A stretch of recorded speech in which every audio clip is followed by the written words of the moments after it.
मैं हारा थका बेमन सा आज ऑफिस से घर आया ही था कि मेरी नज़र सामने किचन से आती मेरी पत्नी पर पड़ी।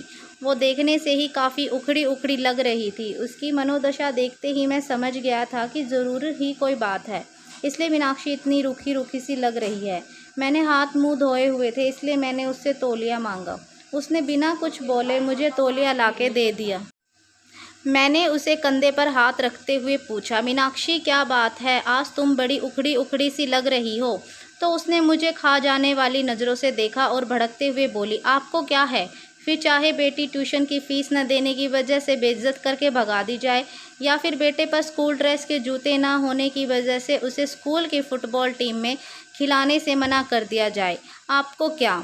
आपको तो बस सुबह 9 बजे जाने और शाम को 8 बजे आने और फिर चद्दर तान के सो जाने के अलावा एक पल की भी चिंता नहीं है। और न मेरा ख्याल डॉक्टर ने पिछले महीने ही दवाई कराने को कहा था, नहीं तो मर्ज़ कभी भी अपने पैर ज़रूरत से ज़्यादा पसार सकता है। कभी तुमने ध्यान से देखा है मेरे चेहरे की ओर? ये झुर्रियाँ, बेउम्र पकते हुए बाल, जवानी में ही बुढ़िया बनती जा रही हूँ। एक पैसे की दवा नहीं नसीब है मुझे। ये सब तो छोड़ो, गर्मी में बच्चे तपते रहते हैं, एक पुराना कूलर लेने तक की हिम्मत नहीं हो रही है तुम्हारी। मैं बेड पर बैठा नज़रें झुकाए अपनी नाकामी पर शर्मसार हो रहा था।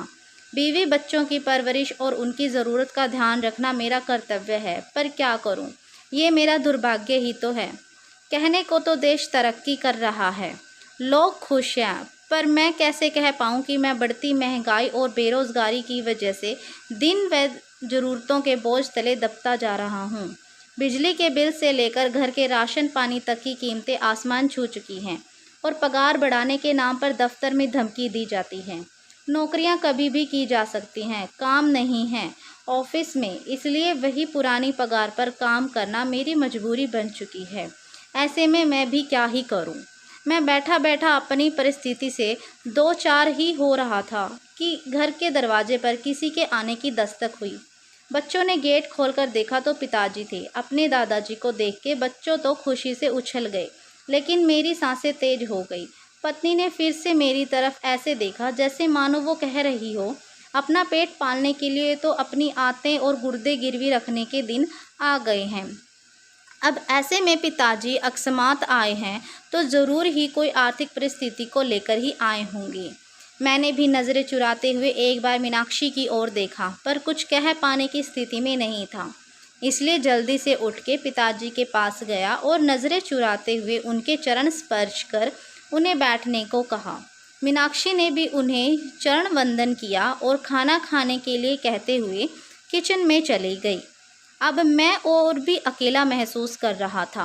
मीनाक्षी तो मुंह छिपा के किचन में जा चुकी थी। मुझे डर था पापा कहीं पैसे की कोई बात न कर दें, इसलिए मैं जल्दी से जल्दी बच्चों को बुला के उनके पास किया और खुद वापस कमरे में चला गया। पिताजी भी मुझे जाते हुए देख रहे थे।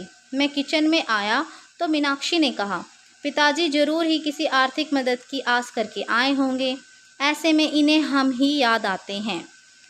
बड़े भोले भाई साहब को कोई याद नहीं करता, देने के नाम पर उनका नंबर आता है और जब कोई ज़रूरत हो तो सब लोग हमारे यहाँ आ जाते हैं।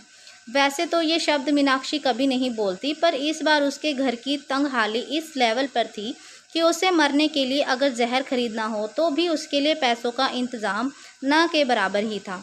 एक तरफ मीनाक्षी लगातार मुझे बोले जा रही थी और दूसरी ओर मैं था जो कुछ पाने में समर्थ नहीं था। अंततः मैंने मीनाक्षी को चुप रहने के लिए कहा, तुम शांत हो जाओ, कुछ भी करके कल मैं तुम्हारी दवाई और बच्चों की ज़रूरत का सामान ला दूंगा, पर अभी के लिए पिताजी का मान रखो। उनके सामने घर के क्लेश करने का मतलब उनकी मान मर्यादा के खिलाफ है। मीनाक्षी समझदार थी, पर उस पर आर्थिक तंगी का बुखार चढ़ा हुआ था, इसलिए वो बेकाबू थी। कहाँ से लाओगे? भीख मांग के या फिर खुद को गिरवी रख के? ये मेरा काम है, क्या करूँगा क्या नहीं। तुम बस अभी भगवान के लिए शांत हो जाओ। अब मीनाक्षी शांत हो गई। वो खाना लेकर टेबल पर लगा देती है। अब पापा और बच्चों सहित एक खाना खाने लगते हैं। खाना खाते टाइम पापा ने एकाएक मेरी ओर देखा और पास बैठने को कहा। मेरी सांसें और दिल दोनों ही तेज़ हो गया। कहीं पिताजी कोई चीज़ ना मांग लें, क्योंकि मेरे पास अभी देने के नाम पर केवल वक्त ही था।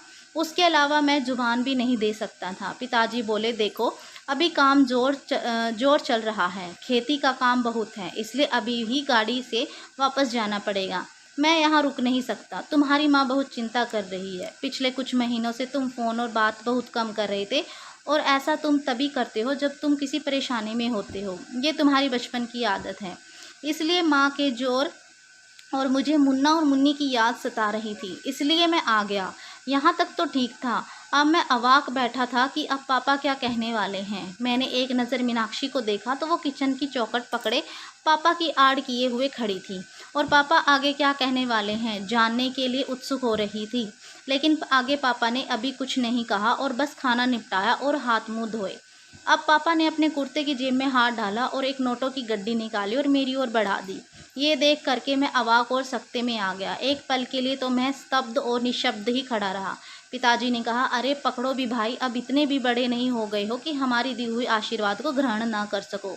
वैसे भी इस बार फसल अच्छी हो गई थी, इसलिए कोई दिक्कत नहीं आई। अब उन्होंने मीनाक्षी को इशारा करते हुए कहा, बहू का और बच्चों का अच्छे से ध्यान रखो। देखो कितनी कमज़ोर हो रही है, और अपना भी। उन्होंने पैसे मेरे हाथ में रख दिए। मेरी आंखें भर आई और वो बचपन के दिन याद आ गए जब पापा हमें स्कूल जाते वक्त 4 आने ऐसे ही हाथ फैलाने पर रख दिया करते थे। पर बस अंतर इतना होता था कि उस वक्त मेरी आंखें झुकी हुई नहीं बल्कि प्यार और दुलार से ऊंची होते थे। फिलहाल मीनाक्षी और मैं दोनों ही गलत साबित हो चुके थे, इसलिए खुद की नज़रें खुद से ही नहीं मिला पा रही थी। सच में बच्चों के लिए माँ बाप बोझ हो सकते हैं, पर माँ बाप के लिए बच्चे कभी बोझ नहीं होते। वो हमेशा उनका ध्यान रखते हैं।